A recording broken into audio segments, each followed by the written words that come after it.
Se te obrigassem a roubar um banco, em que plano você pensaria?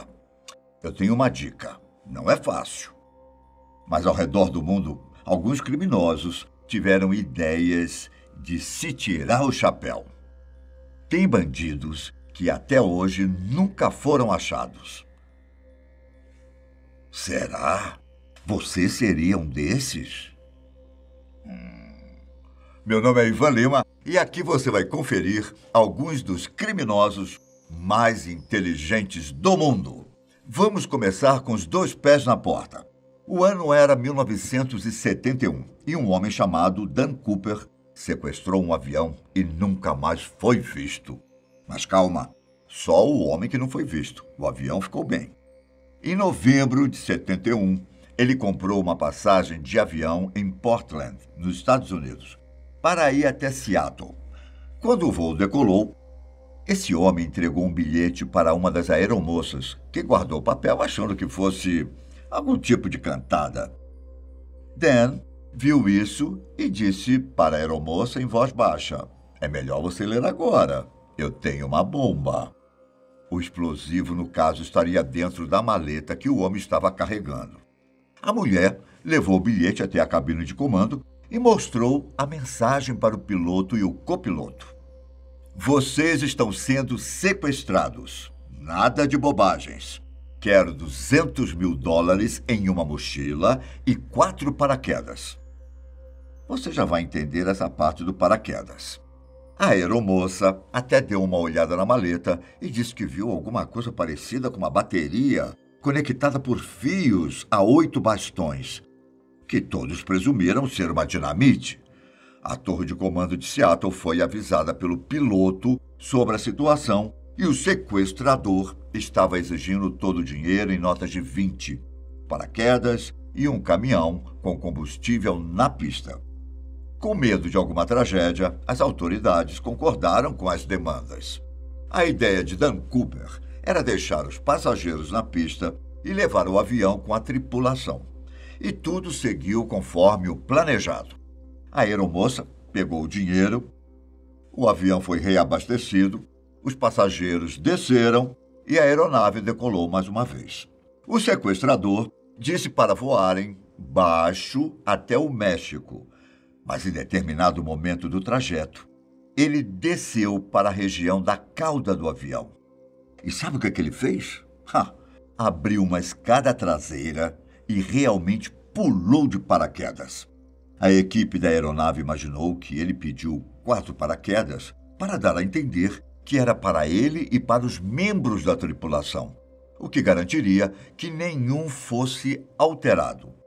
De 1971 a 2016, mais de 1.000 pessoas se tornaram suspeitas pelo FBI, mas nenhuma parecia ter relação com o crime.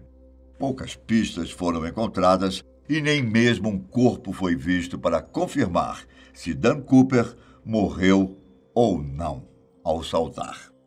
Atualmente, a investigação foi suspensa e esse crime continua sendo um dos maiores mistérios dos Estados Unidos. Agora vamos para outro continente. Sabe aquele monumento de ferro, bem grande e bonito, que fica em Paris? A Torre Eiffel é o nome dele. Pois bem, dá para acreditar que um cara tentou vendê-la 2 vezes? Na verdade, podemos dizer que ele até conseguiu em uma delas. Victor Lustig era o nome dele. O ano era 1925 e uma ideia lhe ocorreu. Depois de ler um artigo sobre como eram altos os custos para a manutenção da Torre Eiffel, como ele já tinha experiência em estelionato, foi muito fácil forjar algumas papeladas do governo para deixar a enganação mais oficial. O próximo passo dele foi reunir os maiores empresários do ramo da sucata da França e enviar um convite para uma reunião secreta. O local, inclusive, era um dos hotéis mais famosos de Paris. 6 desses empresários compareceram para encontrar com o diretor-geral adjunto do Ministério dos Correios e Telégrafos, vulgo Victor Lustig. Ele era tão ensaboado que todos caíram na conversa. Como a manutenção da Torre Eiffel era muito cara, a cidade queria vendê-la. Hoje em dia parece um absurdo, mas estamos falando de 1925, quando a construção ainda era nova e a população sabia que ela havia sido construída apenas para uma exposição. Ela deveria ser desmontada ou realocada depois, mas até hoje está lá no mesmo lugar. Só que isso não vem ao caso agora.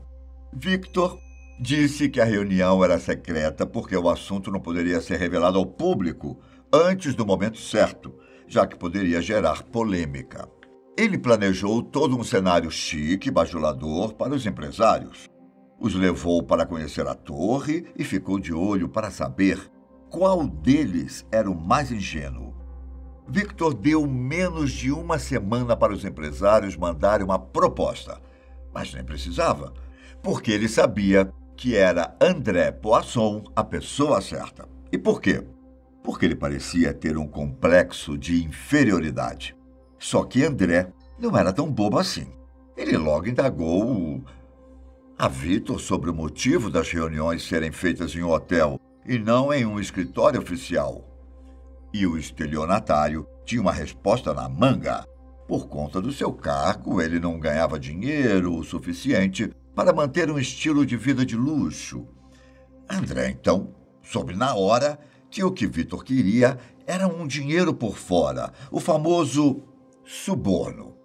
E na cabeça dele, pedir suborno era a prova final de que ele estava lidando com um funcionário do governo. Foi dito e feito. André pagou tanto a Torre Eiffel quanto dinheiro por fora. Victor deu a papelada falsa, indicando que o empresário se tornou proprietário do monumento. Descontou o cheque e fugiu para Viena. Não demorou muito para André perceber que tinha sido enganado, mas ele decidiu não prestar queixa porque tinha medo da humilhação. E a história não parou por aí. Victor voltou para Paris um mês depois e tentou aplicar o mesmo golpe, mas a vítima percebeu que a história era esquisita e foi à polícia. Victor conseguiu escapar nessas 2 vezes, mas acabou sendo preso em 1935 por falsificar dinheiro, um crime que, convenhamos, é bem menor que o de vender a Torre Eiffel. Condenado a 20 anos, ele foi para Alcatraz e morreu de pneumonia em 1947, ainda na cadeia. O próximo roubo parece um pouco simples, mas foi preciso muita esperteza, viu? Durante 3 meses, Anthony J. Curcio ficou de olho na programação de um carro forte que entregava dinheiro em um banco, na cidade de Monroe, em Washington. E não apenas isso, ele também tomou nota da posição das câmeras e até os pontos cegos do carro. No dia do roubo, ele apareceu no lugar com um colete amarelo, camisa azul, óculos de segurança e máscara de proteção. Na verdade, não só ele. Mais de 10 pessoas também estavam vestidas assim no dia. Isso porque ele colocou um anúncio no jornal fazendo uma chamada para pessoas interessadas em trabalhar com manutenção ferroviária. Ele prometeu um salário de $28 a hora e as pessoas deveriam aparecer vestidas como ele. E sabe onde? Em frente ao banco. Bem na hora que o dinheiro estava sendo retirado do carro forte. Anthony jogou spray de pimenta no guarda que estava do lado de fora do veículo e pegou 2 sacos de dinheiro, totalizando mais de $400 mil. Anthony fugiu através de um riacho, onde encontrou um comparsa que o esperava com um carro. Mas a sorte dele não durou muito. Um mês depois, a polícia conseguiu prendê-lo. Hoje em dia, depois de ter sido solto, ele passou a trabalhar com jovens para ajudar na prevenção ao uso de drogas e à entrada para o mundo do crime. Se esses criminosos que eu te mostrei foram bastante inusitados, espera para conhecer o Bandido Velhote. Ao menos foi esse o nome que o FBI deu ao homem que roubou 16 bancos na Califórnia. E como ele ainda não foi preso, e só o que se sabe é que ele tem a aparência de um idoso, o nome pareceu apropriado. E o mais curioso é como ele aparece para roubar.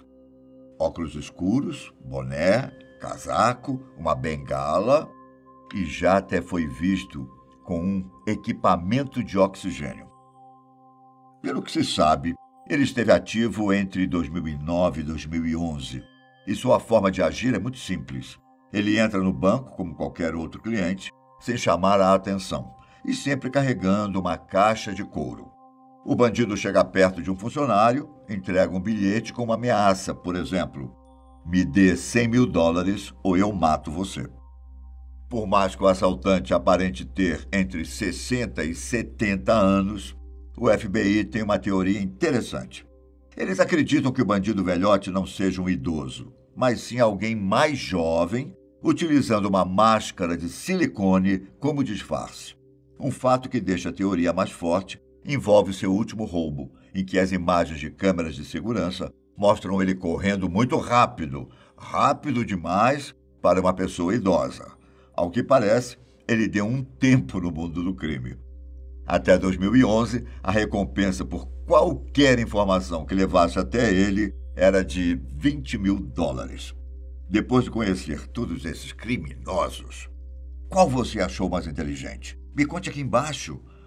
O que acha deles? E já deixa o like e a assinatura no canal, ok? Um grande abraço, até mais. Tchau!